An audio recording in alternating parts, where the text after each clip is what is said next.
अस्सलामुअलैकुम दोस्तों, मैंने एक ऐसे शख्स से डिबेट किया है जिनका दावा था कि कुरान में साइंसी गलतियां हैं, बट इस डिबेट में वो एक भी आयत अनसाइंटिफिक साबित नहीं कर सके। और जो भी वो दावे किए उनका जब जवाब दिया गया तो बिला वजह वो बातों को इधर उधर घुमाने की कोशिश करने लगे, लेकिन शायद उनके पास कोई जवाब नहीं था, इसलिए वो बस क्वेश्चन पे क्वेश्चन और इधर इधर के फाल्स क्लेम बस करते रहे। लेकिन अफसोस कि उन्होंने एक आयत भी ऐसी साबित नहीं किया कि ये जदीद साइंस के खिलाफ है। डिबेट की पूरी वीडियो मैं आपको दिखाऊंगा, लेकिन उससे पहले एक आर्गुमेंट जो मैं लेकर गया था वो बड़ा ही इंटरेस्टिंग है। बात यह है, चूंकि इससे पहले भी उनकी मेरे से डिबेट हो चुकी है जिसमें सूरह कहफ आयत नंबर 86 के हवाले से बहस हुई थी, और इनका एतराज़ ये है कि कुरान में लिखा है कि सूरज डूबता है कीचड़ में या चश्मे में। हालांकि मैंने उनको एक्सप्लेनेशन दिया था कि यहाँ कुरान में यूनिवर्सल फैक्ट नहीं दिया जा रहा कि सूरज दर हकीकत गुरूब होता है कीचड़ में।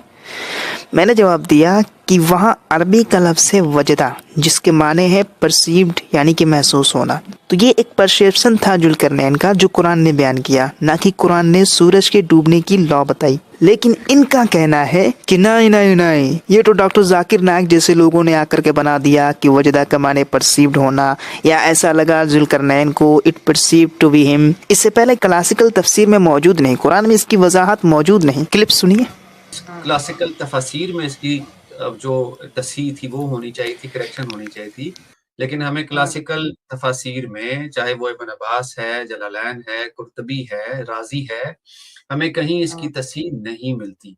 इनकी गलतफहमी की बुनियाद ही यहीं पर पकड़ी गई। मेरे पास सबूत मौजूद है, मैं आपको एक लिंक दे रहा हूँ डिस्क्रिप्शन में और फर्स्ट कमेंट में। तफसीर अल जलालैन, और एक कब के स्कॉलर है जलालैन, आप खुद गूगल पे सर्च करके देख सकते हैं अगर आपको मेरी बातों में शुबह लगे तो। तफसीर अल जलालैन में उन्होंने लिखा है यहाँ बात सूरज के डूबने की जुल्करनैन के परसेप्शन से है, हकीकत के नुक्ते नज़र से नहीं।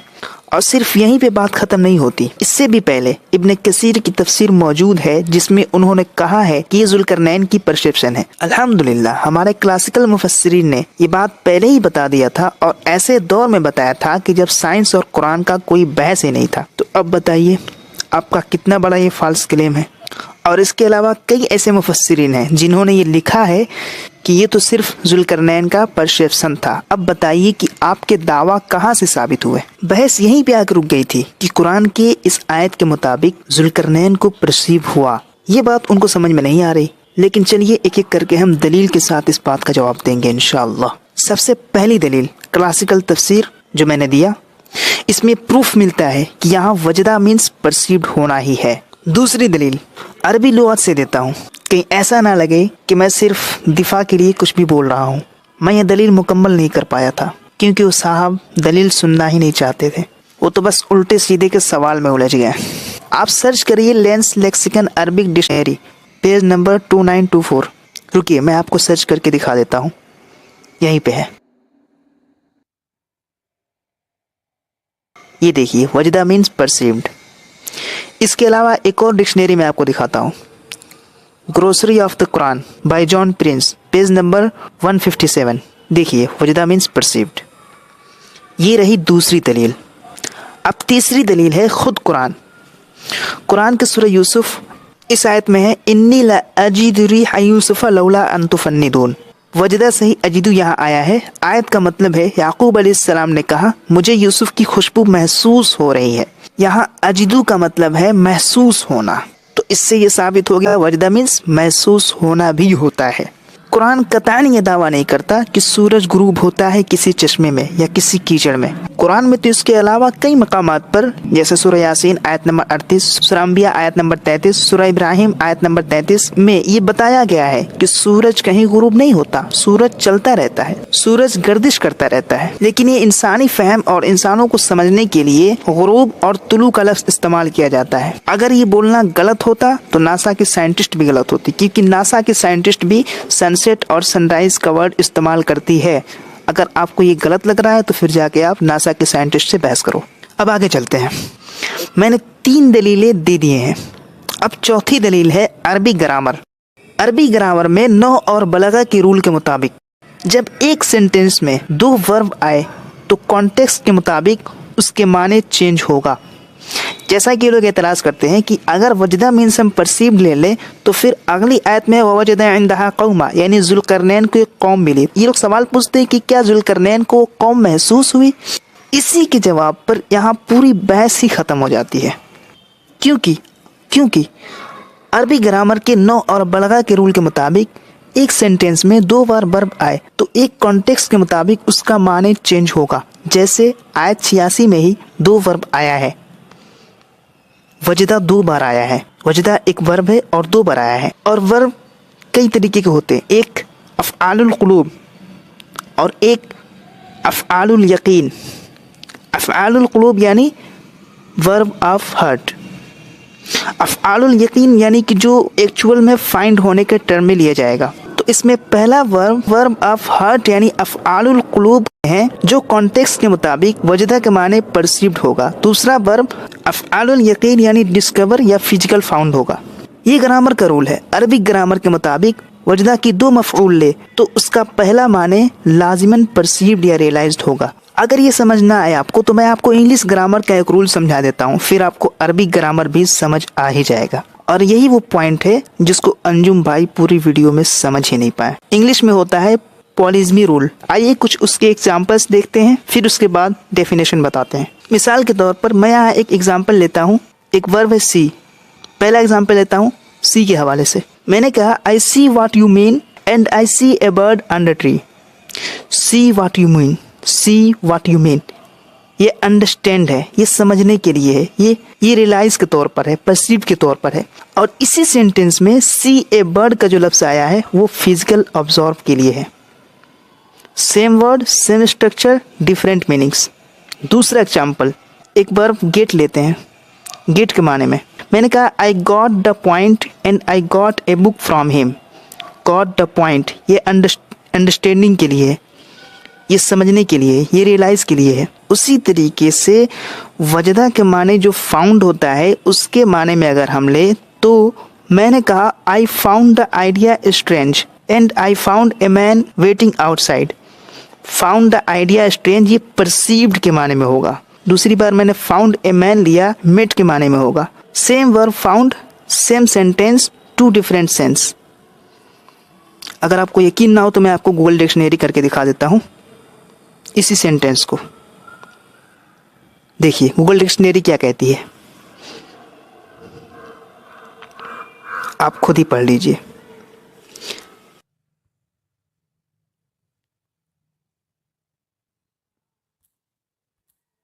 तो पता ये चला कि पहली बार जो फाउंड आया है वो महसूस होने के तौर पर लिया जाएगा, वो रियलाइजेशन के तौर पे लिया जाएगा, इसके माने परसीव्ड ही होगा। तो पता ये चला पॉलिज्मी रूल के मुताबिक एक ही वर्ड या वर्ब के मल्टीपल रिलेटेड मीनिंग्स हो सकते हैं और कौन सा मीनिंग क्या होगा ये कॉन्टेक्स्ट प्लस ऑब्जेक्ट डिसाइड करता है, लेकिन वर्ड का फॉर्म सेम रह सकता है बस। तो फेल हुआ यहाँ एतराज़ करने वाले का ग्रामर और अल्हम्दुलिल्लाह कुरान में एरर साबित नहीं हुआ, मुल्हिदीन का दावा गलत साबित हुआ। ये दलील काफ़ी है सबूत के तौर पर और उनका ये दावा कि कुरान गलत है बुरी तरह डिबंक होता है। मेरा ख्याल है कि आज के बाद किसी भी शख्स को ये एतराज़ उठाते हुए डर लगेगा क्योंकि उसका झूठ पकड़ा जाएगा। लिहाजा साबित हुआ कि यहाँ कोई साइंस की गलती नहीं है, हैंस प्रूव्ड। कुरान को गलत साबित करने आए थे लेकिन अफसोस खुद गलत साबित हो गए। इसीलिए कहते हैं कि कुरान अपने फसाहत व बलागत के ठाटे मारता समंदर है। कुरान ने यह दावा किया है अफला यतदब्बरून अल कुरान वलौ कान मिन इंदि गैरिल्लाहि लवजदू फीहि इख्तिलाफन कसीरा।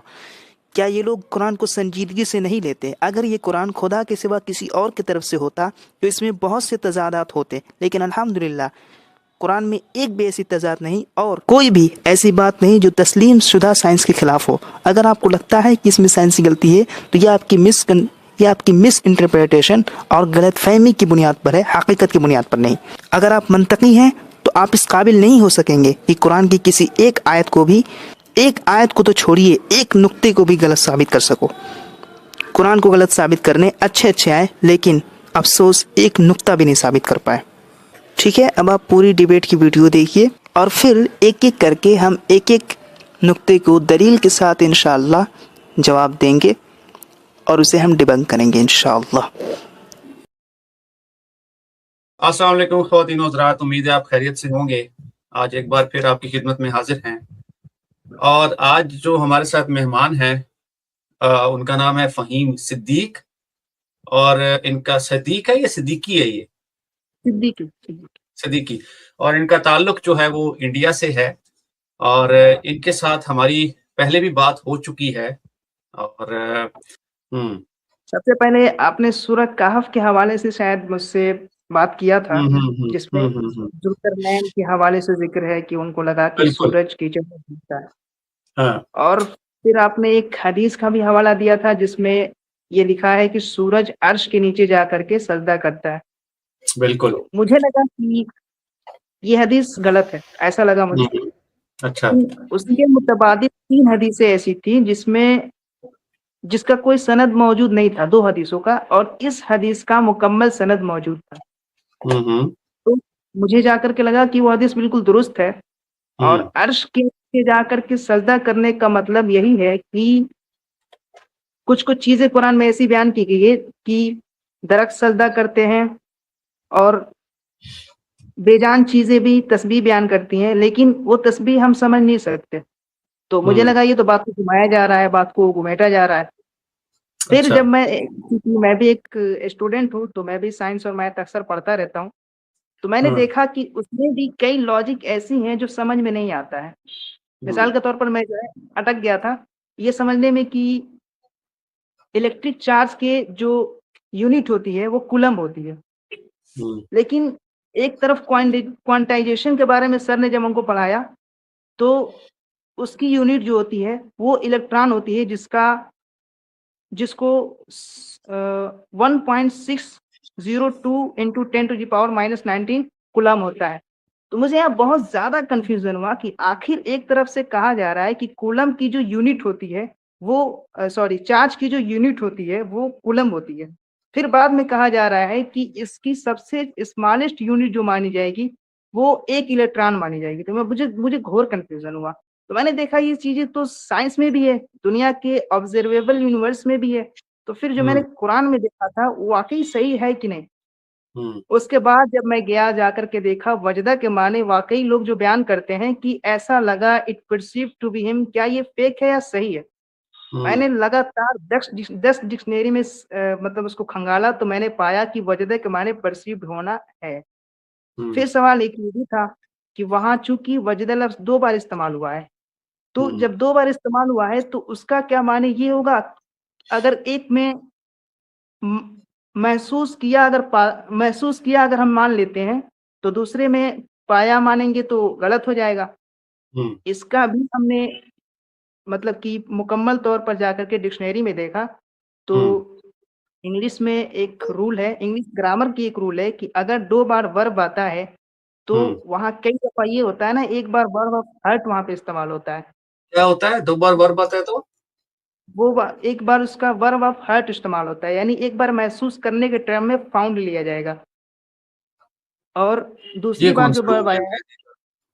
ये चलें हाँ, बहरहाल इस पे आप कंटिन्यू करें फिर बात करते हैं इस पे। अच्छा। तो वहाँ पे जो वजदा का पहला लफ्ज़ आया है, वो वर्ब ऑफ हर्ट है, यानी महसूस किया के तौर पे और दूसरी बार जो वर्ब आया है, वो वाक़ई में पाया, रियलिटी में पाया का शब्द आया है। तो मैं देख के दंग रह गया कि वाक़ई कुरान जो बयान कर रहा है, वाक़ई अपने फ़साहत और बलागत के साथ दुरुस्त है। मैंने जो शक किया था, वो बेकार का शक था।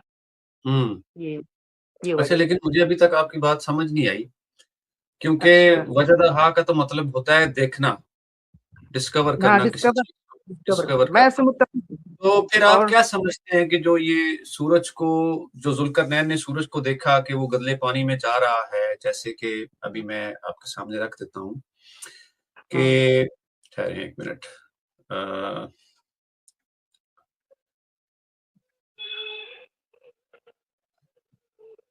अच्छा ठहरें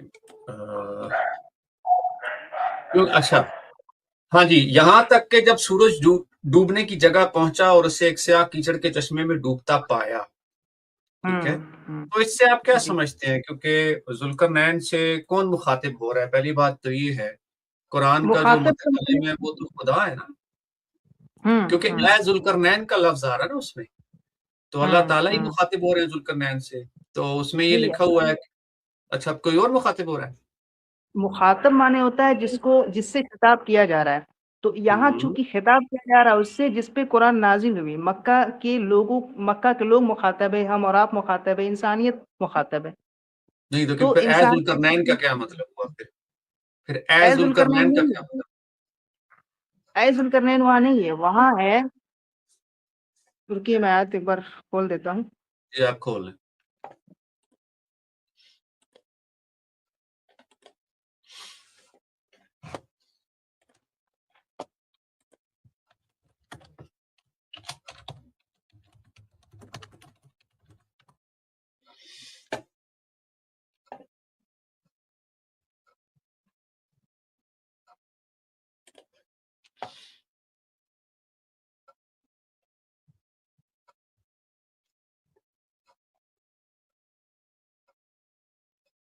जी, पूरी आयत है, हत्ता इदा बलगा मगरिब अश-शम्स वजदहा तगरुबु फी ऐनिन हमिआ ववजद हम्म। इंदहा कौमा।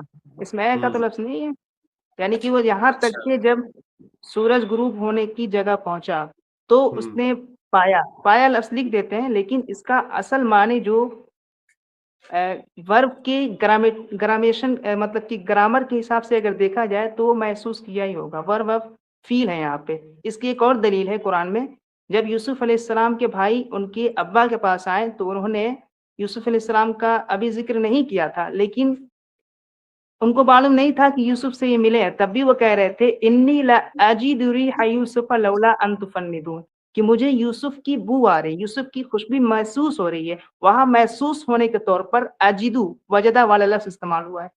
और दूसरी जगह कुरान में आपने बताया था अफला यतदब्बरून अल कुरआन वलौ कान मिन इंदि गैरिल्लाहि लवजदू फी इख्तिलाफन कसीरा। यहाँ पे लवजदू के माने एक्चुअली में पाया होना है, मैं इससे इत्तेफाक रखता हूँ। कुरान में अगर जहाँ पर एक्चुअल में पाने के लिए वजदा लफ्ज़ इस्तेमाल हुआ है, वहाँ पर फ़ील करने के तौर पर भी और दूसरे मकाम पर वजदा का लफ्ज़ इस्तेमाल हुआ है। ये 2 दलीलें हो गई। तीसरी दलील नहीं, हमने जो नहीं, देखा, रुके रुके क्लासिकल रुके मुफस्सिरीन रुके जो रुके देखा था। रुके भाई, हाँ, रुके रुके। पहले मुझे ये बताएं कि ये जो जुल्करनैन वाली आयत में जो वजदा का लफ्ज है, इसका मतलब डिस्कवर किया है या क्या है? पहले वाले में जो वजदा का लफ्ज़ आया है गुरूब होने के माने में, चश्मे में गुरूब हुआ, उसके माने परसीव होना ही है। और दूसरी बात जो वजदा आया है, उसका माने डिस्कवर या फाउंड, एक्चुअली में फाउंड आप ले सकते हैं। और अगर दोनों मैं माने ले आपको सकते दिखा दूं कॉर्पस कुरान से कि हैं। वजदाहा का लफ्ज सिर्फ और सिर्फ डिस्कवर करना होता है, मैं आपको रिवर्सो से दिखा दूं, डिक्शनरी से दिखा दूं कि वजदाहा का मतलब होता है डिस्कवर करना, ही फाउंड इट। जो रूट वर्ड इस्तेमाल हुआ है उसका मतलब होता है डिस्कवर करना, ऑब्जर्व करना नहीं होता। ठीक है, दूसरी, ये तो हो गया पहला पॉइंट। दूसरा अब मुझे कंप्लीट करने देना। जी, जी, दूसरा पॉइंट ये है कि अगर जुल्करनैन को ऐसा लगा भी था तो फिर कुरान में इस चीज की तस्हीह होनी चाहिए थी, हदीस में इस चीज की तस्हीह होनी चाहिए थी पुरानी, और फिर हदीस जो है वो भी इस चीज की निशानदेही करती है। इसके अलावा मैं आपको एक चीज और बताता हूं जो शायद आपकी नजर से नहीं गुजरी होगी, वो ये है कि सूरह यासीन की आयत नंबर 38 में भी अल्लाह ताला ये फरमाते हैं कि वो सूरज मगरिब में गुरूब होकर अर्श के नीचे चला जाता है और अल्लाह की इजाजत से सजदा करता है। नहीं, माजरत, ये भी हदीस में आता है, ठीक है, और सजदा करता है और सजदे की तकरार करता है, बल्कि आयत आयत करीमा का मफहूम है, हदीस का नहीं, आयत करीमा का मफहूम है। तो इस बारे में क्या कहेंगे भाई आप? अर्श के नीचे सजदा करने का जिक्र तो ना सिर्फ हदीस में है बल्कि कुरान में भी है। जी, वही मैं कह रहा हूँ, कुरान में ऐसी मतलब आयत है कि पहाड़ भी अल्लाह का ज़िक्र करती है और दरख्त के बारे में भी आता है, सजदा करते हैं, सितारे भी वो सजदा करते हैं। तो इनके सजदे करने का मुराद क्लासिकल मुफस्सिरीन ने लिखा है कि इनका सजदा जो है वो फिजिकल इंसान की तरह सजदा नहीं होगा। इनका सजदा ऐसे तरीके से होता है जिसके बारे में कुरान ने कहा ला तफ़क़हून तस्बीहहुम, यानी इनकी तस्बीह को तुम समझ नहीं सकते। क्लासिकल मुफस्सिरीन ने वजदा के माने वजदा के माने बताने से पहले और ऐसे दौर में जबकि साइंटिफिक एविडेंसेस का कोई तसव्वुर नहीं था और ये बहस नहीं छिड़ा था, इब्ने कसीर ने, जलालैन ने, कुर्तुबी ने ये बात बयान फरमाई है कि वजदा के क्या बोलते हैं, ज़ुल्करनैन को जो वहाँ पे वाक़या बयान किया गया है, वो ज़ुल्करनैन के नुक्ते नज़र से है, हकीकत के नुक्ते नज़र से नहीं। सूरज गुरूब हुआ वो ज़ुल्करनैन के नुक्ते नज़र से था, हकीकत के नुक्ते नज़र से अच्छा, नहीं। ये बात जो है कभी आपने तफ़सीर में सूरज को मौजूद सजदा है। करते देखा है? कभी सूरज को सजदा करते देखा है? वही मैं कह रहा हूँ ना, सूरत को सजदा करते हुए फिजिकल इंसान की तरह सजदा करना नहीं लिया जाएगा, वहाँ अच्छा, अब उसकी दरख्त को तस्वीर कभी के सजदा नीचे करते बना हुआ देखा है। है? दरख्त को सजदा करते वही कह देखा रहा है?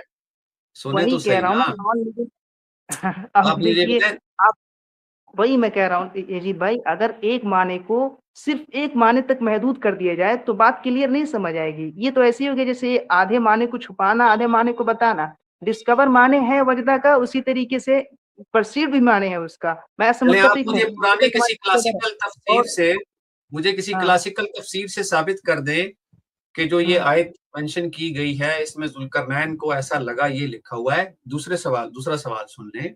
हाँ, हाँ। दूसरा ये है कि आपने दरख्तों को तो सजदे करते देखा है ना? खुद से देखा होगा, दरख्त झुके हुए होते हैं, ऐसा ही है?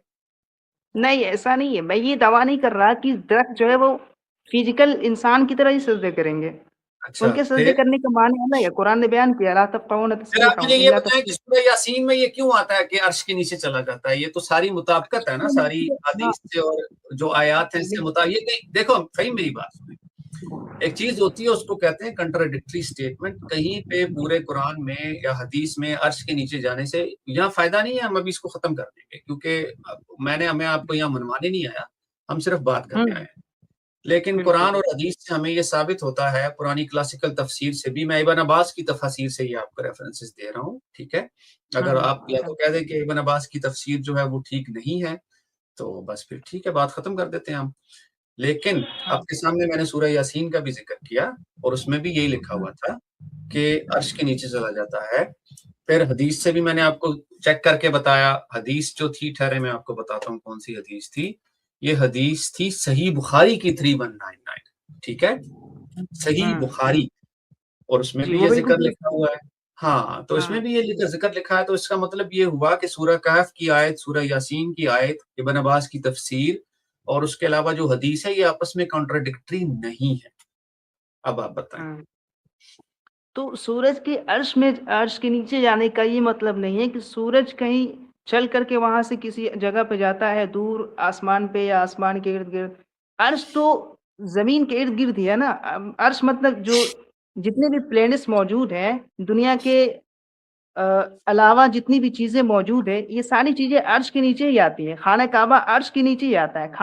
खाने काबा के ऊपर अर्श मौजूद है, ये हदीस है।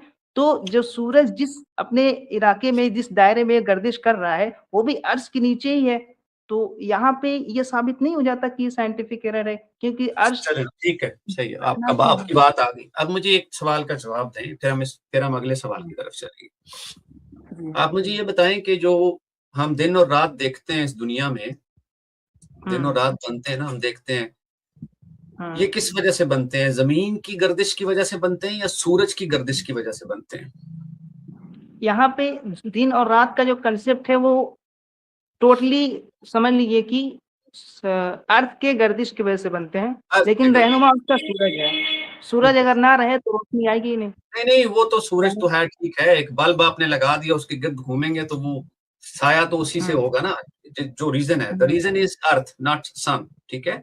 प्राइमरी हुँ, रीज़न जो है दिन और रात बनने की, वो ज़मीन है, सूरज नहीं है। अच्छा, अब आप हुँ, मुझे ये बताएँ कि किसी पूरे इस्लामी लिटरेचर में, क्लासिकल तफ़ासीर में, हदीस में कहीं से आप मुझे ये साबित करके बता दें कि जो दिन और हुँ, रात बनते हैं ना, ये हुँ। ज़मीन की वजह से बनते हैं। चलें, साबित करें। फिर मैं इसको आपको बताता हूँ अब कि ये आयात कंट्राडिक्टरी नहीं है, इसीलिए ये इसी तरफ मैं आ रहा था। अब आप मुझे ये साबित करके बताएँ कि जो दिन और रात बनने का जो तायुन है ना, तायुन कहते हैं, मतलब जिसकी वजह से दिन और रात बनती है, क्योंकि हमारी और आपकी लैंग्वेज में थोड़ा-सा फ़र्क है।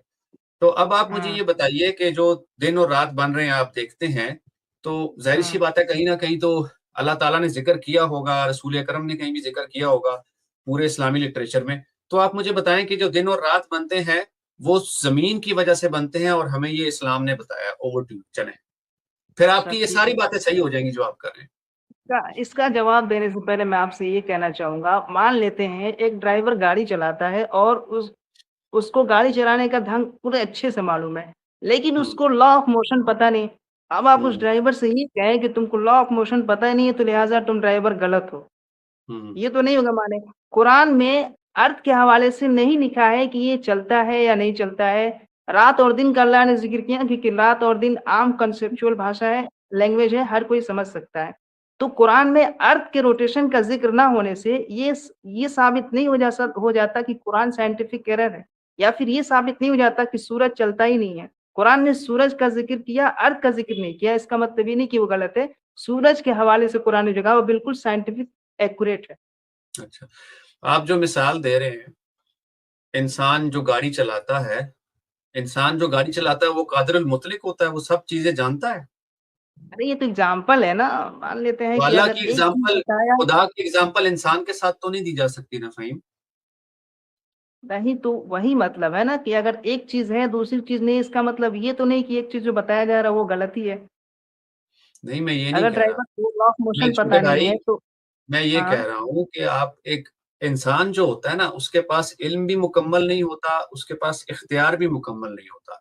मैं सिर्फ ये कह रहा हूँ कि आप एक खुदा की जो काबिलियत होती है ना, वो ओमनीपोटेंस की होती है, ओमनीशियंस की होती है, उसके साथ आप हम्म, किसी इंसान को कंपेयर नहीं कर सकते। चले ठीक हो गया, नहीं, हम यहाँ पर जिद लगाने नहीं आए, अगले सवाल की तरफ चलते हैं, ठीक है?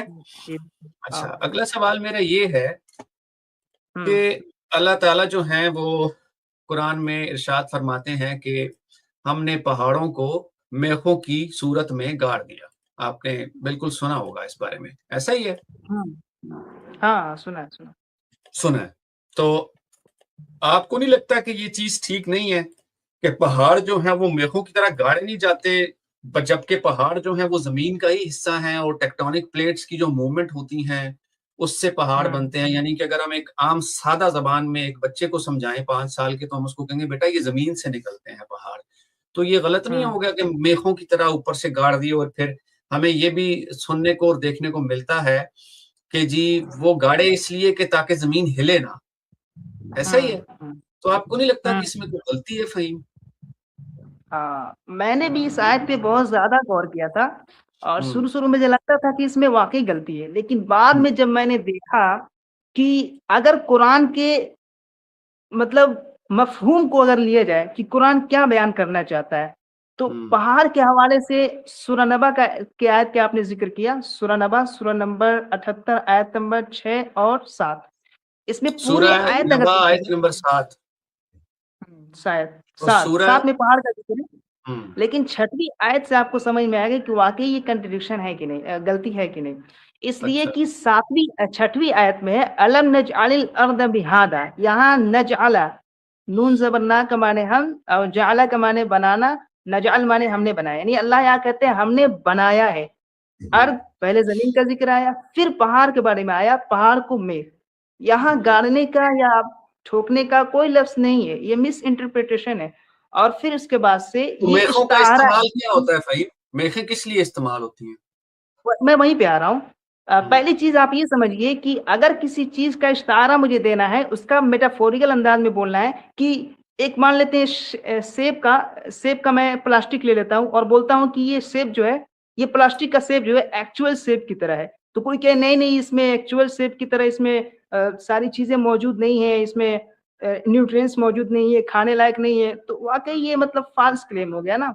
कुरान यहाँ पे बयान करता है एज़ अ मेटाफोरिकल स्टेटमेंट, ना कि रियलिटी तौर पे कि इसको मेखे की तरह ला करके गाड़ा गया। उसकी दलील क्या है, मैं आपको दलील देता हूँ। अरबी इश्तिहारात के मुताबिक यहाँ पर जो सूरह नबा की आयत नंबर 6 है, वो मेटाफोरिकल अंदाज में बयान किया गया। अलम नजअलिल अर्द मिहादा, यहाँ पे पहला तो क्वेश्चन वाला सेंटेंस है कि क्या हमने ज़मीन को बिछौना नहीं बनाया, फिर पहाड़ को मेघ। यहाँ पे इशारा होता है कि मेटाफोरिकल है, किस तरीके से पहाड़ लाइक ए पेग, यानी कि कहा जा सकता है कि पहाड़ ऐसे हैं जैसे कि खूंटे। प्रोफेसर फ्रैंक प्रेस भी अपनी किताब में लिखते हैं कि पहाड़ के ऊपरी सतह पे जितना ऊंचा होता है उतना ही नीचे इसकी रूट्स होते हैं, जिसको एज ए पिग्स कहा जा सकता है। यहाँ साइंटिफिकली रॉन्ग नहीं हुआ कुरान। अच्छा मुझे ये बताएँ कि मैं अगर आपको एक बयान देता हूँ कि हम्म, पहाड़ जो हैं वो मेखों की तरह गाड़ दिए, या मैं आपको ये कहता हूँ कि पहाड़ जो हैं हमने ज़मीन में से ही निकाले, इसमें से कौन सी स्टेटमेंट आपको ज्यादा प्लॉजिबल लगती है, जरा ये बताएं, ईमानदारी से बताइए। मैं ईमानदारी से बताऊंगा बिल्कुल। कुरान यहाँ पे कतन इसकी फंक्शन की नहीं, बात नहीं कुरान कर को रहा है। छोड़ दें, कुरान को छोड़ दें, फिलहाल कुरान को छोड़ें, हम कुरान पे बात नहीं करें। मैं वैसे आपसे ठीक है। पूछ रहा हूँ कि मैं आपको हाँ। कहता हूँ कि ये देखो फ़हीम, मैंने ना ये एक पार्क बनाया है और मैंने इस पार्क में ना ये पहाड़ मेखों की तरह लगा दिए हैं, और दूसरी बार मैं आपको कहता हूँ फ़हीम, ये देखो हम पार्क में आए हैं और ये पहाड़ जो है ना वो खुद ब खुद ज़मीन से निकल आया है। अब इसमें से कौन-सी जो स्टेटमेंट है आपको सबसे अच्छी लगती है, ये बताइए ज़रा? ये ये चूंकि सवाल में एक मिस हो रहा है, आप सवाल करने में एक मिसिंग कर रहे हैं। सबसे पहली चीज कि पहाड़ की अगर मैकेनिज्म की बात आप कर रहे हैं कि पहाड़ को मैंने किस तरह बनाया है, तो वाकई आपकी यही नहीं, बात मैं ये होगी नहीं कह रहा कि पहाड़ मैंने किस किस तरह तरीके बनाया से। है। हाँ। अगर अल्लाह मियाँ ये कह देते कि पहाड़ ज़मीन का ही हिस्सा है और हमने ज़मीन से पहाड़ निकाले, तो ये ज़्यादा अच्छी स्टेटमेंट थी, या ये कहते कि हमने पहाड़ मेखों की तरह गाड़े? इसमें से दोनों में से अच्छी स्टेटमेंट कौन-सी लगती है आपको? आपका सवाल ही अधूरा है ना यहाँ पे। सवाल अधूरा दरअसल इसलिए है क्योंकि अल्लाह इस बात को बता ही नहीं रहे हैं कि पहाड़ को मैंने किस टेक्निक से बनाया है। यहाँ पहाड़ की लेकिन वो तो कह समझने रही की है मेखों की तरह, लेकिन मैकेनिज्म। पहाड़ मेखों की तरह तो नहीं है। पहाड़ मेघ की तरह है, हम आपको साबित कर सकते हैं अभी। गूगल पे अच्छा, सर्च करिए। लेकिन आप तो फिर मैंने चलिए आपसे डॉक्टर। यही तो सवाल पूछा था कि मेखें किस लिए इस्तेमाल होती है, ज़रा ये बताएँ? देखे लाइक ए पिग, यहाँ पे एज ए मेटाफोरिकल इस्तेमाल हुआ है कि ऐसे हैं पहाड़ जैसे कि पिग, ऐसा बनाया गया क्योंकि जाला का लफ्ज है ना, तो यहाँ जमीन पे नहीं, मैं ये गाड़ने नहीं का या कह रहा, मैं कह रहा हूँ का लफ्ज मेखें जो नहीं होती है। है वो इस्तेमाल किस लिए होती है? मेखें होती हैं ऐसे जैसे उसकी ऊपरी सतह होती है, उसकी रूट्स मौजूद होती है। नहीं, तो मेखें उसी इस्तेमाल किस लिए होते हैं भाई, ये पूछ रहा हूँ। मेखें किस लिए इस्तेमाल होती मेखें है? इस्तेमाल होती हैं मजबूती के लिए, यहाँ पे जमीन की इस्तकामत के मजबूती लिए के पहाड़ की लिए, इस्तेमाल। एग्ज़ैक्टली। जैसे आप फट्टा जोड़ते हैं, वो फट्टे की मजबूती के लिए इस्तेमाल होती है ना? नहीं, तो पत्ता की अल्लाह ताला मजबूती नहीं लेकिन। मेटाफोरिक नहीं इस्तेमाल कर रहे, अल्लाह ताला यही बता रहे हैं कि पहाड़ों को मेखों की सूरत में ज़मीन में हमने बनाया ताकि ज़मीन हिले ना, ऐसा ही है? हाँ, हम्म। तो यही पूछ रहा हूँ भाई कि अगर अल्लाह मियाँ हम्म। ये कह देते कि ये पहाड़ जो है ये ज़मीन से निकले हैं, इसलिए निकले हैं और हमने इसलिए निकाले हैं कि ज़मीन हिले ना, तो ये स्टेटमेंट ठीक थी या मेखों वाली स्टेटमेंट ठीक थी? भाई ये पूछ रहा हूँ मैं आपसे। देखिए मेखो वाली स्टेटमेंट इसलिए ठीक थी क्योंकि मे इसका असल जो काम है वो बताया जा रहा है। यहाँ पे चूंकि सूरह नबा की आयत में तो सिर्फ इतना बताया गया कि मेघ है, मेघ। अच्छा पहाड़, अच्छा लेकिन चलें। मुझे ये बताएं ज़मीन हिलने से क्या मुराद है? ज़लज़ले वगैरह उसकी बात करें ना अल्लाह मियाँ। आप अगर अरबी जानते हो तो आपको मालूम होगा कि जलजले के ऊपर एक सूरा है जिसका नाम है जिलजाल। जी। और सूरा नहल सूरा नंबर 16 आयत नंबर 15 और सूरा लुकमान सूरा नंबर 31 आयत नंबर 10, इन दोनों में पहाड़ के लिए अंतमीदा बिकुम का लफ्ज इस्तेमाल हुआ है जिसके माने आता है कि ये ना खुद हिले और ना तुम्हें हिलाए। हुँ, एक चीज है जलजला यानी कि अर्थक्वेक, लेकिन एक चीज है जमीन की इस्तकामत। हुँ। और तकरीबन तकरीबन अक्सर व बेशतर माहिरीन जो इस फील्ड के हैं, जियोलॉजिस्ट है, वो यही मानते हैं कि पहाड़ का जो असल काम है वो जमीन को इस्तेकाम देना है, वो अर्थक्वेक वाला नहीं, जमीन की किस इस्तेकाम चीज़ ये से अलग स्तर की इस्तेकाम बात देना है। ज़मीन को? मतलब जहाँ पर पहाड़ नहीं है वहाँ ज़मीन को इस्तेकाम नहीं मिलता? हाँ वही तो मैं बताना चाह रहा हूँ कि अगर पहाड़ ना होता तो जमीन जो है इधर उधर खिसकती फिरती है, मॉडर्न साइंस इसकी मानती है, इसका मैं हवाला दूंगा नहीं, आपको। मैं तो नीदरलैंड्स में रह रहा हूँ, ये तो इसका बहुत सारा इलाका सतह समंदर से भी नीचे है, तो वहाँ तो ज़मीन नहीं हिलती। तो ये तो कोई वो बात ना हुई। वो पहाड़ का ही ना ये हो गया जलजले की भाई। तरह नहीं है। हाँ, हाँ, सुनिए सुनिए, फिर आप सर्च बताइए। करिए hmm, doctor Frank Press about earthquake and mountains, आप सर्च करिए हुँ, गूगल पे, आपको मिल जाएगा। फ्रैंक अच्छा। प्रेस यही लिखते हैं कि पहाड़ का जो काम है, असल काम है, वो जमीन को इस्तेकाम देना है। नहीं तो बिल्कुल यही वही तो बात पूछ जो रहा हूँ कि आप। जहाँ पहाड़ नहीं होते वहाँ ज़मीन को इस्तेकाम नहीं मिलता। पहाड़ जहाँ होते हैं वहां जमीन को इस्तेकाम मिलता है, नहीं, ये अलग बहस है, लेकिन चूंकि पहाड़ की वजह से नहीं जमीन तो को बात इस्तेकाम तो वही है मिलती ना, है, ये बात देखिए, तो। आपकी स्टेटमेंट तब दुरुस्त थी, आपकी हम्म। स्टेटमेंट तब दुरुस्त थी जब हम पूरी दुनिया में बहुत सारी ज़मीनें देखते हैं जहाँ पर पहाड़ नहीं हैं, बहुत सारा रकबा है। अमेरिका में ऐसी-ऐसी स्टेट्स हैं जहाँ तक 50, 100-100 किलोमीटर, डेढ़-डेढ़, 2-2, ढाई-250 किलोमीटर तक कोई पहाड़ नहीं है। हाईवे पे आप गाड़ी चलाए जा रहे हैं, आपके लेफ्ट राइट सारा मैदानी इलाका है। तो मुझे ये हम्म। बताएँ, आप ये जो कह रहे हैं ना कि पहाड़ जो है वो ज़मीन को इस्तेहकाम देते हैं, तो मेरा सवाल आपसे ये है कि जहाँ पहाड़ नहीं होते, वहाँ ज़मीन मुस्तहकम नहीं होती? जहाँ पहाड़ है उसकी वजह से, जहाँ पहाड़ नहीं है वहां मुस्तहकम है। हुँ। तो फिर मिसाल के तौर पहाड़ पे हर और जगह पहाड़ मौजूद मैदानी होगा इलाका तो और ही पहाड़ी मुस्तहकम इलाका होगी। फर्क क्या हुआ भाई, यही तो पूछ रहा हूँ। सही, वही मैं कह रहा हूँ ना कि हर जगह पहाड़ मौजूद हो ये जरूरी नहीं। और ये सवाल चूंकि जो आप पूछ रहे हैं जहाँ पहाड़ नहीं है वहाँ मुस्तहकम नहीं है, ये सवाल कुरान का नहीं है, साइंसदानों का, क्योंकि साइंसदानों ने कहा है कि कुरान का स्टेटमेंट नहीं है। कुरान बस इस अच्छा तरफ इशारा करता है, कुरान उसका डिस्क्रिप्शन देता है जो मॉडर्न साइंस बताती है डिटेल में करके। अब इसकी अच्छा, मुझे डिटेल ये में जाने बताइए के पहाड़ों का बाद मकसद क्या होता है जमीन पर फहीम भाई? पहाड़ों के 2-3 मकसद तो बताइए, जमीन पे किस लिए होते हैं पहाड़? पहाड़ का तो एक ही मकसद बयान किया गया है कि अनतमीद बिकुम, ये ना खुद हिले ना तुम्हें नहीं लेके नहीं, हिलाए। कुरान के अलावा पूछ रहा हूँ, कुरान के अलावा पूछ रहा हूँ। मतलब पहाड़, जैसे आप पहाड़ देखते हैं, आप किसी इलाके में जाते हैं इंडिया में या नेपाल में आप जाते हैं, तो वहां पर आप पहाड़ देखते हैं, तो आपको क्या लगता है कि यहाँ पहाड़ों का क्या मकसद है? ये पहाड़ किस लिए हैं? इनके 2-3 क्या पर्पस हो सकते हैं? आप क्या समझते हैं? What do you think? नहीं, फिर अलग हट के सवाल हो गया ना टॉपिक से, कि पहाड़ के क्या मकसद नहीं, होते ये हैं मैं आप पहाड़। टॉपिक की तरफ आपको लेके आऊंगा, आप देखिएगा तो सही। आप जवाब तो दें, फिर मैं आपको टॉपिक पे लेके आऊंगा। पहाड़ के मकसद मेरे नजरिए से अगर देखी जाए तो अलग होंगे, जियोलॉजिस्ट के नजरिए से देखा जाए तो अलग होंगे।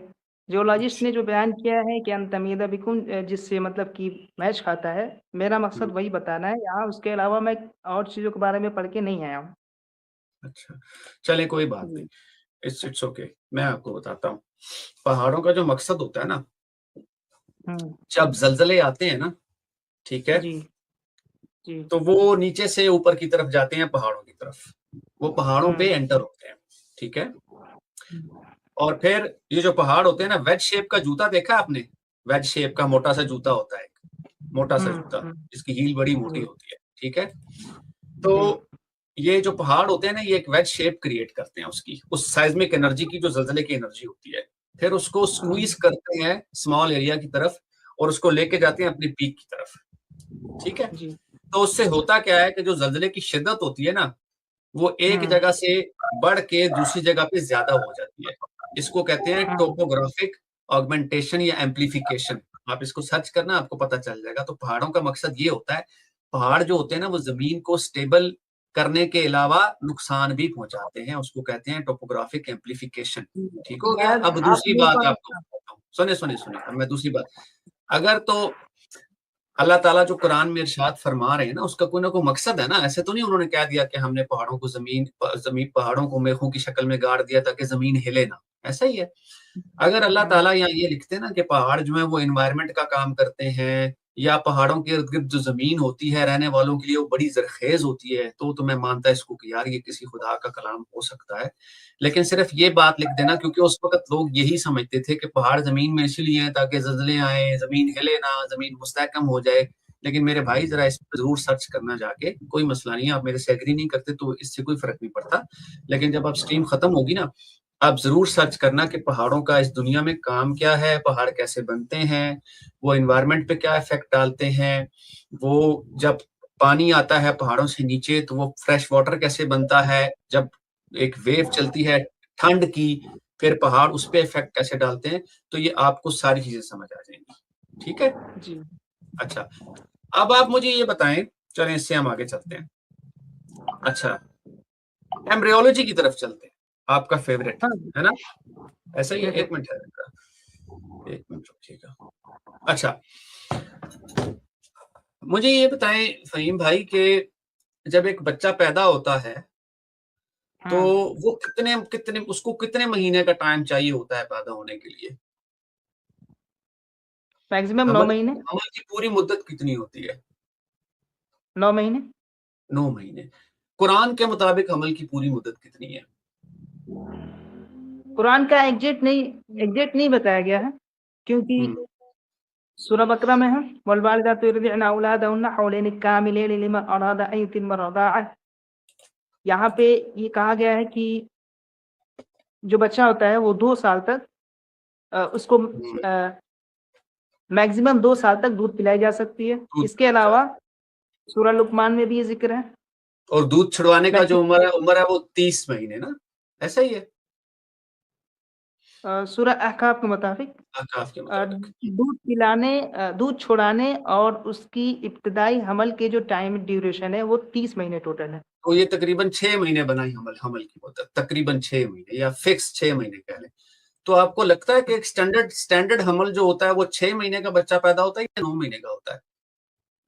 तो यहाँ पे चूंकि जो दूध पिलाने सॉरी नहीं, हमल की बात मैक्सिमम दूध पिलाने का, नहीं, वो तो मुझे समझ आ गई, लेकिन कुरान जो हाँ हमल की बात कर रहा है वो तो 6 महीने की बात कर रहा है ना, तो आपके नजदीक 6 महीने का बच्चा पैदा होता है? एग्जैक्ट 6 नहीं है। आप कोई भी ऐसे आयत नहीं दिखा सकते जिसमें कुरान में लिखा हो कि हमल का महीना 6 महीना होता है। वहां पे यूं अगर मैं समझिए आपको कि क्लासिकल तफसीर के मुताबिक दिखा दूं तो फिर मान जाएंगे? क्लासिकल क्योंकि तफसीर में अगर मैं 6 महीने आपको लिखा इस्लाम की, मिस्र की बहुत सारी आर्टिकल्स दिखा दूं जिस पे आपका इजमा है, आपको ये बता देता हूँ कि इसमें उम्मत मुस्लिमा का इजमा है कि कुरान मिनिमम 6 महीने की बात करता है। चले आप बताएं अच्छा तफसीर दिखाइए। मैं नहीं मानता कौन सी? मिनिमम 6 महीने, इसका मतलब ये नहीं है कि एग्जैक्ट 6 महीना ही होगा। अच्छा, किसी किसी बच्चे के फिर साथ क्या ऐसा मतलब होता है है कि वो इस बात का? फिर क्या मतलब है? चले मुझे फिर आप खुद ही बता दें कि इसमें लिखा हुआ है कि और माएं दूध पिलाएं अपने बच्चों को पूरे 2 वर्ष के लिए, उसके लिए जो दूध की मुद्दत पूरी करनी चाहिए, और जिसका बच्चा है इस पर औरत का खाना पीना है, ब्ला ब्ला ब्ला। फिर उसके बाद जब हम देखते हैं सूरह अहकाफ की आयत में कि हमने आदमी को हुक्म किया, उसकी माँ ने इसे पेट में रखा, उसे जना, उसे उठाए फिरना और उसका दूध छुड़ाना 30 महीने है। जब सूरह बकरा में लिखा हुआ है कि पूरे 2 वर्ष के लिए मुद्दत पूरी करे, और जब दूध छुड़ाने का 30 महीने लिखा हुआ है, तो मेरे भाई फिर 6 महीने ही बनता है ना, इसके अलावा और तो कोई नहीं बनता। ये तो सिंपल, एक 5 साल के बच्चे को भी आप मैथ्स बोलेंगे तो वो भी ये कर देगा कि हाँ यार ये 6 महीने ही। तो वही मैं कह रहा हूँ ना, दूध छुड़ाने का जो मैक्सिमम ड्यूरेशन बताया फिर गया है वो सबके फिर आप मुझे बता दें कि इन दोनों आयात से, आप मुझे बता दें इन दोनों आयात से फिर हमल की मुद्दत कितनी बनती है? आप बता दें सर। वो एक्यूरेट नहीं बताया जा सकता 6 महीना है, क्योंकि लेकिन फिर दूध अच्छा, दूध पिलाने और छुड़ाने का जो टाइम है वो अलग अलग बच्चों पे अलग अलग डिपेंड करता है, एग्जैक्ट नहीं। ये तो कहीं नहीं लिखा हुआ कुरान में, ये तो आप अपनी तरफ से ऐड कर रहे हैं ना। अपनी तरफ से नहीं भाई, अपनी तरफ से नहीं ऐड कर रहे हैं। वहाँ जो अरबी का लफ्ज है वो हाँ, मैक्सिमम ड्यूरेशन के लिए इस्तेमाल होता है, मुफस्सिरीन ने लिखा है। आप अच्छा। अगर क्लासिकल तफसीर देखें तो भी आपको मिल जाएगा, ये तो कोई नहीं, मॉडर्न साइंस की बात क्लासिकल नहीं। तफसीर और सारे ठहरे, मैं आपको अब कुछ चीजें दिखाता हूँ, ठीक है? अब इसको हम आपको बता देते हैं कि जो मुसलमान है ना वो समझते क्या है। आप मुत्तफिक नहीं हो रहे, लेकिन मुसलमानों का ये कहना है कि यहाँ पर जो जिक्र किया जा रहा है वो 6 महीने है, मिनिमम टाइम 6 महीने है। ये आप नहीं मान रहे, उससे कोई फर्क नहीं पड़ता, लेकिन इस पर पूरी उम्मत मुस्लिमा अगर आप अपने किसी इंडिया के मुफ्ती से भी पूछेंगे ना तो वो भी आपको 6 महीने ही कहेगा, ठीक है? आप किसी भी स्कॉलर को देख लें, पुराने स्कॉलर्स जो हैं उनके मुताबिक, क्योंकि साफ साफ लिखा हुआ है यहाँ पर सूरह बकरा की आयत में कि माएं अपने बच्चों को 2 बरस के लिए दूध पिलाएं, उसकी मुद्दत पूरी करनी चाहिए, ठीक है? और उसके बाद जब सूरह आकाफ में आता है तो उसमें ये जिक्र आता है कि वो अपने जो दूध छुड़ाना है उसका वो 30 महीने है, और 30 में से 24 आप निकालते हैं तो वो पीछे 6 ही बचता है। जब आप चैट हाँ, जीपीटी से पूछेंगे या गूगल से भी जाके पूछेंगे तो वो भी आपको यही बताएगा कि अकॉर्डिंग टू इस्लाम जो इस पे इजमा पाया जाता है, जो गेस्टेशन पीरियड जिसे कहते हैं, वो 6 मंथ ही है, ठीक है? तो 6 मंथ्स जो होता है वो बच्चे का हमल का टाइम नहीं होता, जो स्टैंडर्ड प्रोसीजर होता है ना वो 9 मंथ्स कहलाया जाता है, ठीक है? अच्छा, अब मुझे ये बताएं कि जो कुरान में, ठहरे आप उसको निकाल लेते हैं ताकि हम इधर उधर ना जाएं। एम्ब्रियोलॉजी पे आपने कहा था ना, स्पेशली हम एम्ब्रियोलॉजी पे बात करेंगे, ठीक है? जी।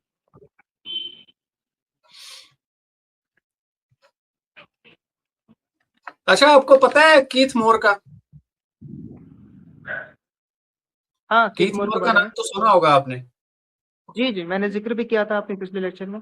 हाँ, तो आपको ये पता है कि कीथ मोर के दरवाजे पे कुछ लोग गए थे उससे बात करने के लिए? यूट्यूब पे वीडियो भी मौजूद है, उसको जरूर देखिएगा जाके। और उन्होंने उससे पूछने की कोशिश की, बात करने की कोशिश की कि जो तुमने बातें लिखी हैं ये क्यों लिखी हैं, ये तो दुरुस्त नहीं है, तो उसने दरवाजा बंद कर दिया। तो दरवाजा बंद कर दिया तो ये तो मतलब नहीं हुआ कि उनकी बात गलत हो गई। अगर गलत तो होता बात तो क्यों वो नहीं की? बता फिर कीथ मोर ने इस्लाम क्यों नहीं कबूल किया फ़हीम? अबू तालिब ने इस्लाम कबूल नहीं किया था, इसका मतलब इस्लाम गलत है। लेकिन अबू तालिब ने कभी ये भी तो नहीं कहा ना कि कुरान में एम्ब्रियोलॉजी मौजूद है। नहीं, एम्ब्रोलॉजी का टॉपिक अलग है, इस्लाम कबूल करना ये अलग टॉपिक है। पर्सनल चॉइस और पर्सनल तो मतलब अबू कि तालिब ने कभी ये दावा किया हो कि कुरान अल्लाह की किताब है, लेकिन मैं उस पे मैं इसको इस्लाम कबूल फिर भी नहीं करूंगा, अल्लाह की किताब है लेकिन इस्लाम कबूल नहीं करूंगा, कभी कहा उसने? ठीक है, इस्लाम को कभी नहीं कहा, इन्होंने गलत लेकिन नहीं कीथ कहा। मोर तो ये कह रहा है ना कि ये एम्ब्रियोलॉजी ठीक है, तो उसके बावजूद भी वो इस्लाम कबूल नहीं कर रहा, क्यों? ये वो बात समझ उनकी में नहीं पर्सनल आती ना। चॉइस है। चले आप खैर, उनकी कीथ मोर पर्सनल को छोड़े, पर्सनल कीथ चॉइस मोर को को छोड़े। उनकी थ्योरी पर नहीं दिया जा सकता। हाँ, बताइए। अब आप मुझे ये बताएं फ़हीम कि ये जो लिखा हुआ है कि सूरह तारिक की आयत नंबर 6 में लिखा हुआ है कि उछलते हुए पानी से पैदा हुआ, वो उछलता हुआ पानी जो सीनों और पीठ के बीच से निकलता है। ये कौन सी मॉडर्न साइंस आपको बताती है भाई कि सीनों और पीठ के बीच से निकलता है? जी, अ, यजीद भाई, शायद आपका अंजुम भाई भी नाम है। जी, जी। आप मॉडर्न साइंस तो यही कहती है ना कि स्पर्म टेस्टिकल्स में बनते हैं, हुँ, और इसके क्लासिकल तफसीर से भी साबित है कि मर्द के क्या बोलते हैं, मैं आपसे अल्फाज भूल जाता हूँ कि हाँ, बैकबोन से निकलता है, और औरत के जो ज़ेवर के मकाम है यानी कि रिब, सीना। यहाँ से निकलता है। सीना। तो ये साइंटिफिक एरर है। अब आप देखिए कि साइंस कहती है टेस्टिकल्स में बनते हैं, ना कि निकलते हैं। पहला कन्फ्यूज़न यहाँ पे आता है कि बनना और निकलना, इसमें फ़र्क है। और दूसरी बात ये है कि वहाँ जो अरबी का लफ्ज़ है ना, यख़रुजु मिन बैनि सुल्बि वत्तुराब वत्तराई, तो तराइब। सुल्ब जो है वो मेल के लिए इस्तेमाल हुआ है, और तराइब जो है तराइब वो जो है वो, फीमेल। बिल्कुल। लेकिन गज़ब की बात ये है, जब मैंने देखा इसकी पूरी बात को मैंने देखा, चूँकि मैं आधी बात को समझ रहा था कि फीमेल और मेल के लिए। पूरी बात जब मैंने देखा तो मुझे लगा अगर अ, फीमेल के तराइब और फीमेल के सुल्ब को देखा जाए तो उसके लिए भी यहाँ पे जेंडर नाउन क्या बोलते हैं, जेंडर जो मस्कुलिन है उसके नाउन का इस्तेमाल होगा। अगर ये चीज़ मर्द पे फिट की जाए तो मर्द हुँ, के लिए भी बैकबोन और रिब का जो ज़िक्र है वो मस्कुलिन नाउन यूज़ होगा। और पूरी बात यहाँ पे एक अरबी का लफ्ज़ यहाँ पे हर्फ़े ज़ार आता है। तो अगर ग्रामर को देखा जाए तो ग्रामर के लिहाज़ से यहाँ पे एक ओरिजिन, एक रीजन मतलब बता रहा है कि इस इलाके से निकलता है।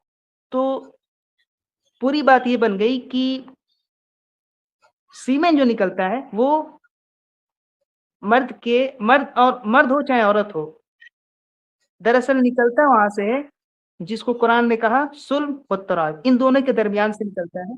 यहाँ कोई साइंटिफिकली एरर नहीं है। अच्छा मुझे ये बताएँ कि स्पर्म मर्द का होता है या औरत का भी होता है? नहीं, स्पर्म तो मर्द का होता है, और स्पर्म ये एक साइंटिफिक टर्म है जिसको हुँ, मर्द की जो रिप्रोडक्टिव सीड होती है उसको समझने के लिए साइंटिफिक टर्म दिया गया है। कुरान में स्पर्म के लिए कौन-सा लफ्ज़ इस्तेमाल हुआ है?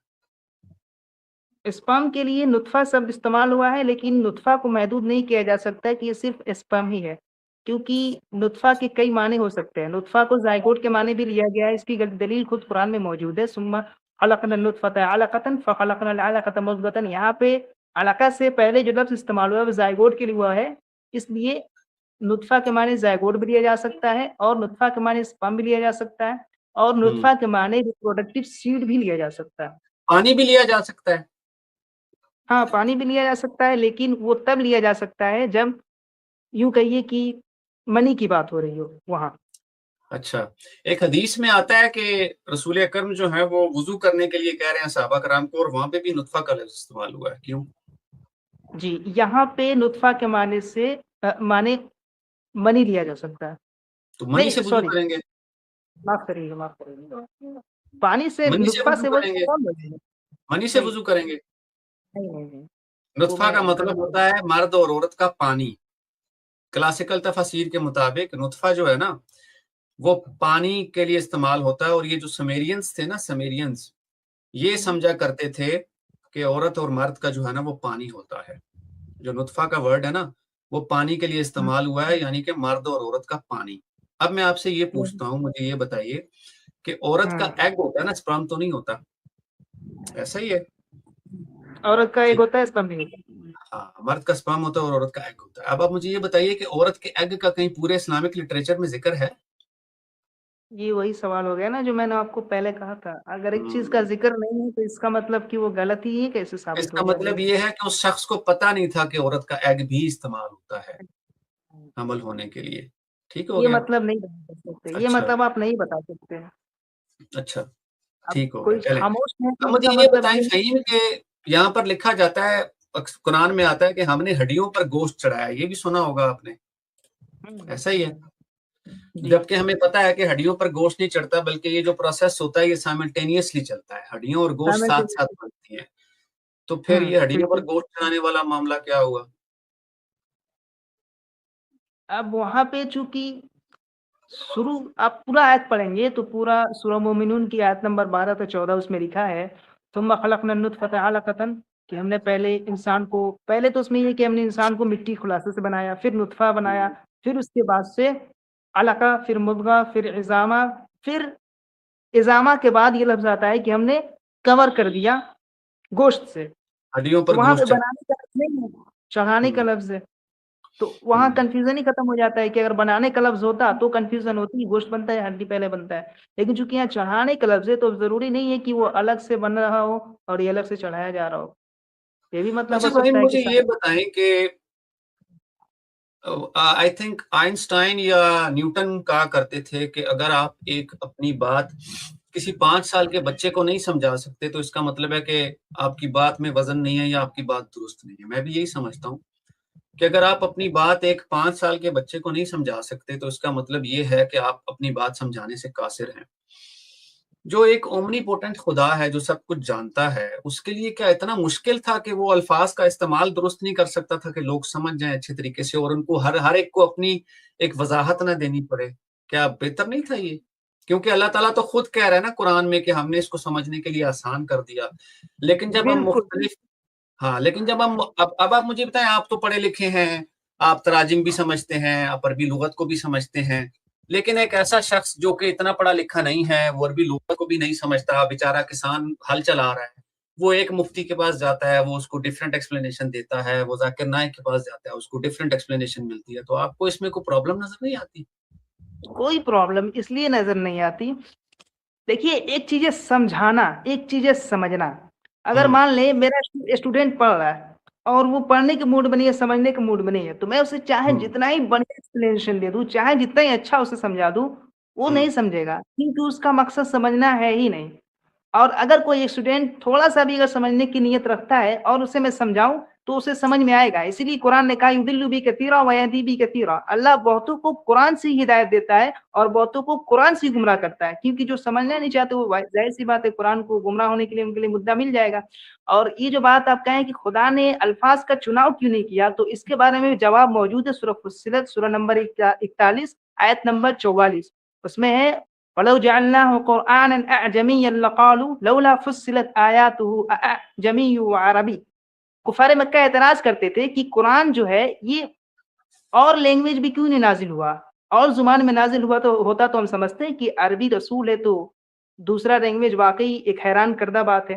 लेकिन अल्लाह फिर आगे जवाब देते हैं अगर हम अलग जबान में अजमी जुबान में हम कुरान नाजिल करते तो लोग और एतराज करते कि वाह, रसूल अरबी है और जबान अजमी, क्या बात है। तो लोगों को और कुछ ना कुछ नुक्स मिलता और बहाना मिलता, ना समझने वालों को कुछ ना कुछ बहाना चाहिए, कुछ ना कुछ एतराज चाहिए। तो उनकी बातों का कोई मतलब उतना बड़ा इंपॉर्टेंट नहीं है। अल्लाह को जिस अंदाज में जिस तरीके से अल्लाह अपनी फसाहत और अपने समझ लीजिए कि विजडम का इजहार करते हुए कुरान में फसी और बड़ी जुबान में नाजिल किया है, वाकई वो बहुत मतलब कि अहम है और उम्दा है, जो सब लोग नहीं समझते। अच्छा आप मुझे ये बताएँ आपका फ़ेवरेट सब्जेक्ट कौन-सा है? मेरा फेवरेट सब्जेक्ट वही फिजिक्स है। जी। फिज़िक्स है। अब आप एक फिज़िक्स की किताब में से एक चीज़ निकाल के अपने एक उस्ताद के पास जाते हैं और वो आपको उसका एक मतलब बताता है। फिर आप दूसरे उस्ताद के पास जाते हैं, वो मुख्तलिफ मतलब बताता है। तीसरे के पास जाते हैं, मुख्तलिफ मतलब बताता है। चौथे के पास जाते हैं, मुख्तलिफ मतलब बताता है। 5वें के पास जाते हैं, मुख्तलिफ मतलब बताता है। तो इस बात के आप कितने मुतालिब ले सकते हैं? इससे आप क्या समझते हैं कि जो फिज़िक्स की किताब में मसला है या समझाने वालों में मसला है? नहीं, देखिए फिजिक्स का किताब तो एक ही है, लेकिन समझाने वालों का तरीका अलग अलग भी होता है। लेकिन मतलब एक ही होता है कई बार, लेकिन अलग अलग तरीके होते हैं। अब मैं समझ नहीं पा रहा हूँ कि यहाँ आप क्या कहना चाह रहे हैं, जैसे कि कुरान मैं में ये क्या कहना चाह अलग। रहा हूँ कि आपको ऐसा नहीं लगता कि फिर जो फिजिक्स की किताब जिसने लिखी है वो इतने अच्छे तरीके से लिख नहीं सका कि सारे उसको अच्छे तरीके से समझ सकते और सारों ने अपनी अपनी वजाहत बना ली। अक्सरों बेशतर स्टूडेंट का यही कहना है कि फीस बहुत हार्ड सब्जेक्ट है, समझ में नहीं आता है, तो इसका मतलब नहीं फीस हार्ड, गलत हो गया। चले हम कोई आसान सब्जेक्ट की मिसाल ले लेते हैं ना। हम मिसाल के तौर पर किसी तारीख की किताब की मिसाल ले लेते हैं। जैसे एक चैप्टर है, वो चैप्टर आप 10 उस्तादों के पास जाते हैं और वो 10 उस्ताद उसके मुख्तलिफ मतलब आपको बता रहे हैं, तो आपको नहीं लगता कि कहीं ऐसा लगता है कि यार कहीं लिखने वाले ने इतनी अच्छी तरीके से लिखा नहीं कि सारे उसको अच्छे तरीके से समझ सकते, और सब जो है वो मुख्तलिफ एक्सप्लेनेशन दिए जा रहे हैं। कोई इसको मेटाफोर ले लेता है, कोई लिटरल ले लेता है, और हर कोई अपनी एक्सप्लेनेशन दे रहा है। अगर देवबंद के पास जाएं तो वो अपनी एक्सप्लेनेशन देता है, हमारे पास गामदी साहब के पास जाएं तो वो अपनी देते हैं, जाकिर नाइक के पास जाएं तो वो अपनी एक्सप्लेनेशन देता है। इससे आपको नहीं लगता कि कुरान समझने में जो है वो मुसलमान अभी तक कासिर रहे हैं? क्योंकि अब क्लासिकल स्कॉलर से लेकर आज तक आप देखें, मौदूदी साहब को देख लें, तकी उस्मानी साहब को देख लें, तो इनकी जो तफासीर है उसमें काफी हद तक हमें जो है वो डिफरेंसेस नजर आते हैं। तो आपको नहीं लगता कि ये पैगाम जो है वो इतने क्लियर नहीं है अभी तक? क्या समझते हैं आप? नहीं, पैगाम क्लियर नहीं होने का मतलब ये नहीं कि वो गलत है। अब मैंने कहा कि अगर स्टूडेंट को अलग अलग टीचर अलग अलग तरीके से समझाते हैं तो स्टूडेंट को लग सकता है कि हाँ अलग अलग है, लेकिन बात चूंकि एक ही होती है। डॉक्टर जाकिर नायक हो गए या देवबंद हो गए या किसी भी तरह के कोई भी लोग हो गए, वो लोग अपने अपने एतबार से समझाते हैं, लेकिन बात वही है, वो अलग नहीं होता है। अगर अलग हो तो आप शायद मिसाल दे के बता सकते हैं। और अच्छा, चूंकि इसका मतलब कुरान, ये है कि फिर जो पुराने जो क्लासिकल स्कॉलर्स थे उनको फिर मानना छोड़ दें, जैसे इब्न अब्बास हैं, जलालैन हैं, कुर्तबी हैं, इनको छोड़ दें फिर? नहीं वो छोड़ेंगे नहीं, क्योंकि कुरान हर दौर के लिए, अजल से अबद तक के लिए है। तो हम्म कुरान जो अपनी फसाहत और अपनी बलागत के साथ जिस तरह पहले पूरा था, वैसे ही आज भी पूरा माने बयान किया जाएगा। कुछ माने छुपाना और कुछ माने बताना, ये मैं एक तरह से बेइंसाफी समझता हूँ। आज के दौर हम्म में जिसके जो माने समझ आ रहे हैं वो बयान करना दुरुस्त है, वो बयान करना जरूरी है। हम्म जी। सही है, ठीक है, ठीक। यानी आपके ख्याल में जो जितनी एक्सप्लेनेशन दे रहा है वो ठीक दे रहा है, उसमें उसमें कोई गलती नहीं है? अपने अपने एतबार से ठीक है, दुरुस्त कहा जा सकता है। अच्छा, अच्छा, ये बताइए फ़हीम कि अल्लाह ताला ने जो सितारे बनाए थे, ये किस लिए बनाए थे? सितारों के बारे में कुरान में आया है ताकि वो, जैसे पहले के जमाने में लोग सितारों से रास्ता मालूम किया करते थे। ठीक है, लेकिन वो शैतानों को जो भगाने वाला मामला है वो क्या है? उसमें आपका वो एतराज मैं समझ नहीं पाया था और वक्त की कमी की वजह से मैं उसका जवाब भी नहीं दे पाया डिटेल में। आप मतलब ये बताइएगा कि उसमें मेन एतराज क्या है? सितारों से शैतान को भगाना है, यही एतराज है ना? हाँ, मतलब सितारों से शयातीन जो है वो भागते कैसे हैं? मुझे ये अभी तक बात समझ नहीं आई, क्योंकि मैं जब पुरानी तफासिर देखता हूँ तो उसमें यही लिखा होता है कि हम्म। जो शयातीन इन मुहाफिज फरिश्तों की बात की तरफ कान भी नहीं लगा सकते, और अगर इस चीज की कोशिश भी करते हैं तो हर तरफ से मारकर धक्के दे दिए जाते हैं। ये इब्न अब्बास में उसकी तफसीर लिखी हुई है, और जी। तारीख और इसमें इब्न कसीर में भी यही लिखा हुआ है। जैसे ये देखे ना, आपको सूरह मुल्क की आयत नंबर 5 में आता है कि बेशक हमने नीचे के आसमान को चरागों से आरास्ता किया और इन्हें शैतानों के लिए मार किया। ये शैतानों के हम्म। लिए कैसे मार किया जाता है? सितारों से शयातीन को कैसे मारा जाता है फ़हीम?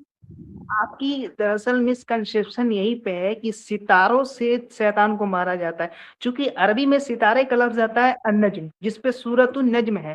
और हम्म यहाँ सूरह मुल्क में जो आए थे, वलक़द ज़य्यना समा दुनिया बिमसाबिह, हमने सितारों मसाबे से आसमान को सजाया।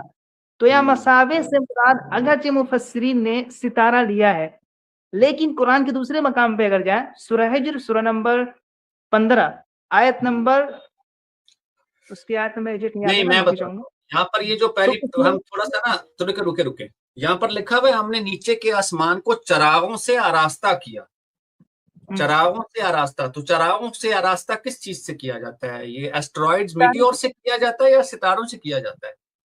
वहीं पे आना चाह रहा हूँ, आप पूरी बात सुने। हम्म सूरह साफात और सूरह हिज्र की आयत में लिखा है कि हमने पहाड़ क्या बोलते हैं, आसमानों को जीनत दी है। किससे? एक तो मसाबे का लफ्ज इस्तेमाल होता है जिसके माने सितारे लिए जा सकते हैं, लेकिन एक वहां पे सूरह साफात की आयत में कवाकिब, इन्ना ज़य्यना समा दुनिया बिज़ीनतिल कवाकिब, हमने आसमान दुनिया को कवाकिब से सजाया है। कवाकिब का बस लफ्ज जो है ये भी सितारों के लिए है, लेकिन इसके माने सिर्फ सितारे नहीं लिए जाएंगे, इसके माने प्लेनेट भी लिए जाएंगे। उसकी दलील मेरे पास मौजूद है। दलील इसलिए क्योंकि इब्राहिम अलैहिस्सलाम का जिक्र 7वें पारे में है कि उन्होंने देखा फलम्मा रअा कौकबन काल हादा रब्बी, आयत ठीक से मैं पढ़ नहीं पाया कि वहां कौकबा का लफ्ज आता है कि इब्राहिम अलैहिस्सलाम ने सितारों की तरफ देखा और उनकी तरफ देख कर कहा ये मेरा रब है, लेकिन जब वो गुरूब हो गया तो उन्होंने कहा ये कैसा रब है भाई, गुरूब हो जाता है। तो वहां कौकिब का जो लफ्ज आया है वो सितारों के लिए नहीं है बल्कि प्लेनेट के लिए भी है। दलील ये है कि इब्राहिम अलैहिस्सलाम के जमाने में लोग प्लेनेट की पूजा करते थे, सितारों के साथ साथ एक प्लेनेट था वीनस, उसकी पूजा करते थे। इसलिए कुरान में कवाकिब का जो लफ्ज है वो प्लेनेट के लिए है। और चूंकि अरबी का लफ्ज जिससे शैतानों को भगाया जाता है वो ना तो मसाबे है ना तो नुजुम है, वहां सितारे का लफ्ज ही नहीं है, वहां शिहाब का लफ्ज है। और शिहाब के माने चमकता हुआ अंगारा, और चमकता हुआ अंगारे का जो अलग से लफ्ज दिया गया है, अगर उसकी टर्मिनोलॉजी आज के दौर में बयान किया जाए तो वो मीटियोर से ही है। यहाँ आयत बिल्कुल साइंटिफिकली एक्यूरेट है। अच्छा, मुझे ये बताएं कि जो ये लिखा हुआ है कि आसमान को हमने मुज़य्यन किया, आसमान को हमने मतलब डेकोरेट किया, तो आसमान को कैसे डेकोरेट करेंगे? आसमान नाम की तो कोई चीज नहीं है, तो उसको डेकोरेट कैसे करेंगे? मेटाफोर ले लेंगे इसको भी। आसमान के माने आप क्या समझते हैं?